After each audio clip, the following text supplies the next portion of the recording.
Assalamualaikum warahmatullahi wabarakatuh. Selamat datang kembali di channel Software. Di video kali ini kita akan membahas lanjutan mengenai seri persediaan ya.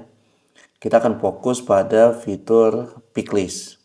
Nah, bagi teman-teman yang belum tahu fitur picklist di AdminX, biasanya untuk melakukan cetak list barang yang akan dikirim, itu biasanya menggunakan dokumen sales order ya. Jadi kalau misalkan kita mau ada order nih, kita dapat order, kemudian kita mau cetak list barangnya dan dikirimkan ke gudang. Nah, itu memang kita bisa melakukan seperti ini ya. Jadi anggap kita masuk ke sales order, kita klik dokumen SO-nya, kemudian kita print.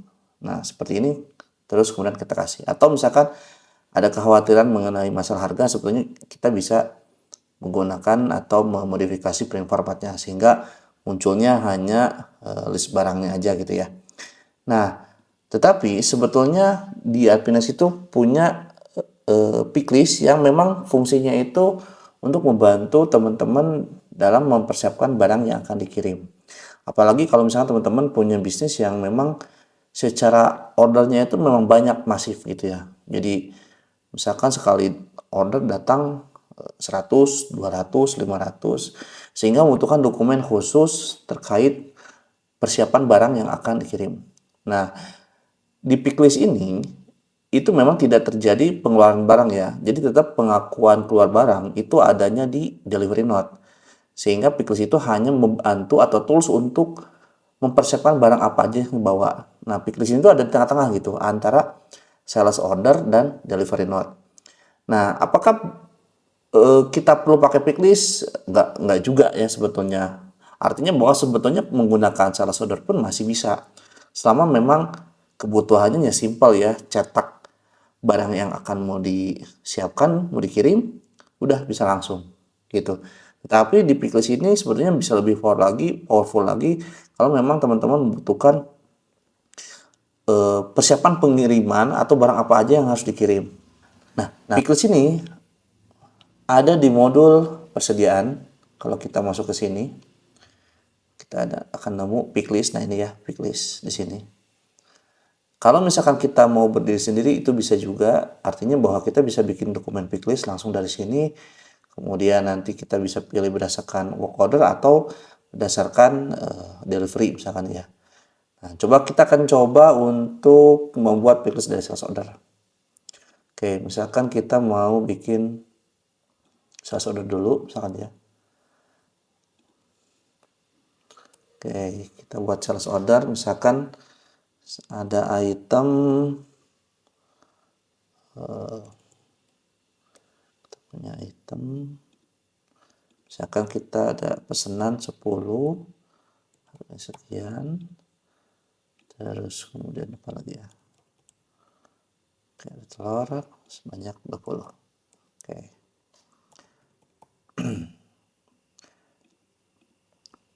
Nah, seperti ini ya, ini ada orderan. Oke, kita submit dulu. Nah, di sini ada orderan terkait pembelian susu dan telur. Kita akan coba cek dulu di stock balance-nya ya. Terkait susu dan telur ini. Susu dan telur. Oke, kita generate. Nah, di sini ada ya susu dan telur.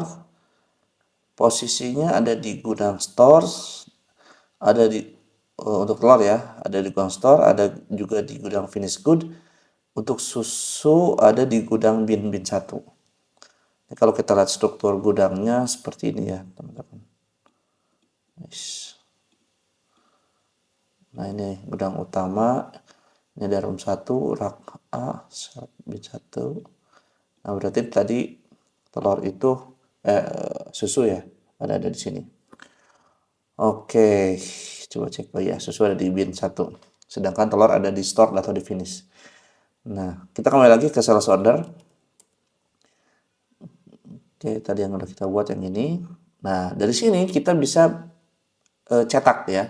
Nah, ini kalau misalkan kita mau versi, ya udah langsung cetak aja, nanti print formatnya diatur aja supaya nggak muncul harga misalnya gitu. Tapi kalau kita mau menggunakan fitur pick list, kita klik create, ada pick list di sini. Nah, maka dia akan mengcopy data yang ada di sel solder ke pick list. Nah, di sini dia bisa tahu atau dia bisa mendeteksi gitu ya. Jadi dia bisa mengambil langsung item ini nanti akan ada di gudang mana gitu. Nah, jadi ini yang akan jadi perbedaan ya kalau kita pakai sel solder. Kalau pakai pick list ini, dia bisa mendeteksi barang itu ada di mana aja. Sehingga nanti dari sini gitu ya, kita bisa misalkan kita simpan dulu. Kemudian kita bisa print. Kita pilih format misalkan. Nah, pakai ini. Nah, seperti ini. Kita cetak.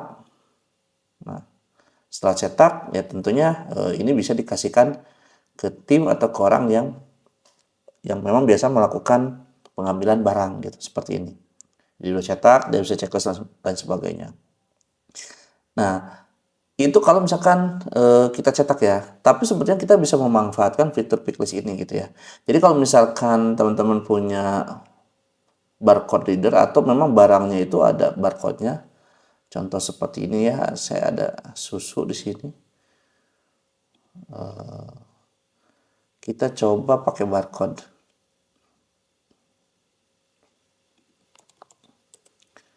Nah, di sini ada barcode-nya.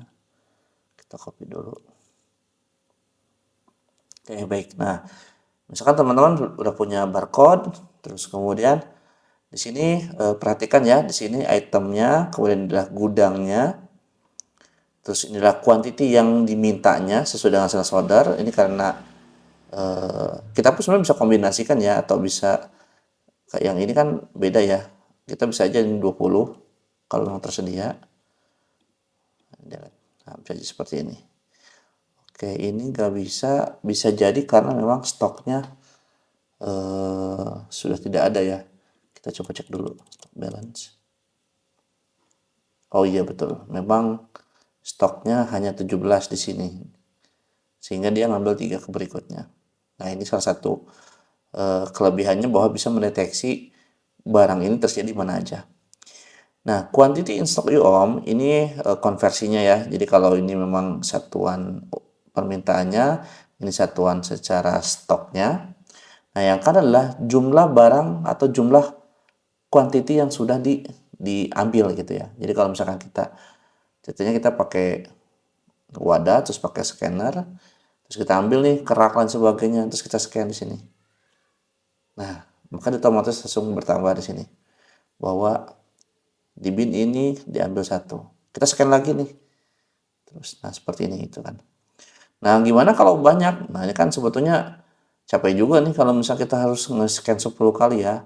Nah, sebetulnya di sini kita bisa melakukan input manual langsung 10 gini gitu ya. Atau misalkan kita bisa pakai prompt quantity. Jadi kalau kita scan, nah nanti dia akan ada prompt. Berapa nih kuantitinya? 10 gitu. Sehingga kalau misalkan barangnya memang banyak, kita nggak usah scan satu-satu. Kita bisa langsung input 10. Misalkan kalau kita di retail gitu ya, misalkan beli mie instan, dia beli 10, ya udah scan sekali terus input 10. Nah, itu kalau pakai prompt quantity gitu ya.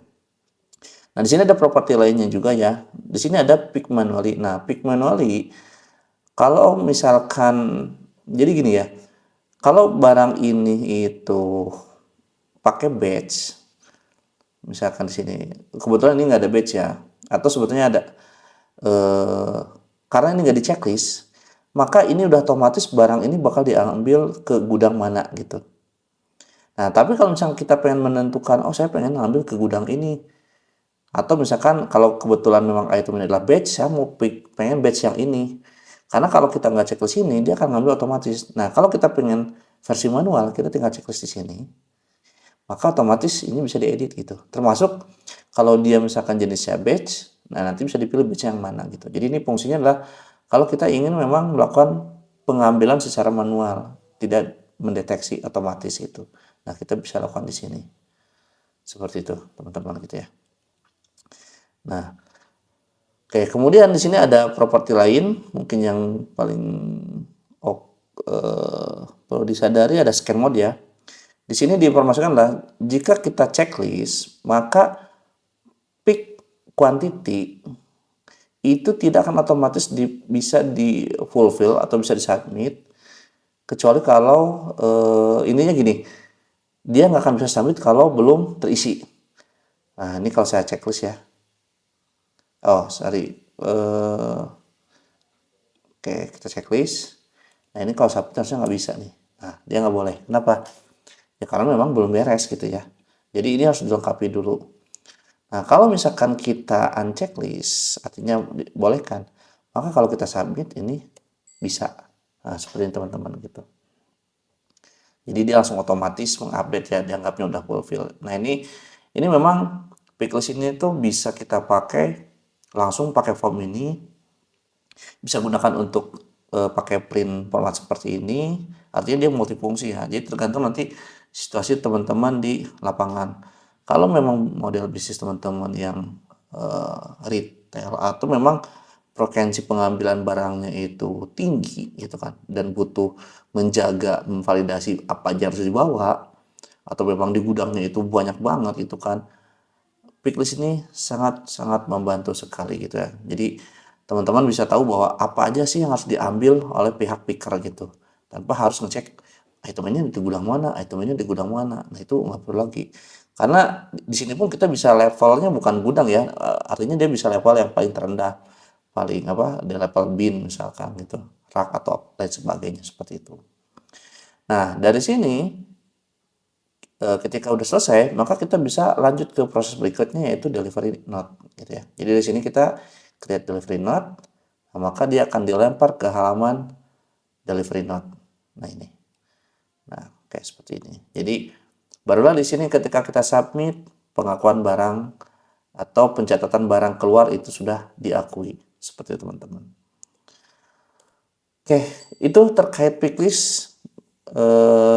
Mudah-mudahan cukup membantu ya, bisa digunakan, bisa dipraktekin. Simpelnya gini ya, kapan sih kita pakai picklist? Gampangnya adalah kalau memang teman-teman punya frekuensi pengambilan barang tinggi atau order yang memang banyak banget dan ingin mengurangi kesalahan dalam pengiriman, maka penggunaan picklist ini sangat direkomendasikan. Tapi kalau misalkan nggak banyak, artinya sebetulnya kita masih bisa menggunakan sales order. Cukup kita bikin format sales order, list barang tanpa harga misalkan, cetak, itu pun sebenarnya masih bisa gitu. Jadi bukan berarti kita wajib pakai picklist, enggak gitu. Kita lihat situasi di lapangan. Jadi bukan berarti harus, tapi kalau memang di lapangannya sering terjadi kesalahan dalam pengambilan bagian gudang ya, pickernya, dan memang butuh bisa ngatur barang apa aja mau dikirim, ditambah bantuan tools kayak barcode seperti itu, maka penggunaan picklist ini sangat direkomendasikan. Oke, baik teman-teman, mungkin itu saja video mengenai picklist, mudah-mudahan bermanfaat. Terima kasih sebelumnya. Assalamualaikum warahmatullahi wabarakatuh.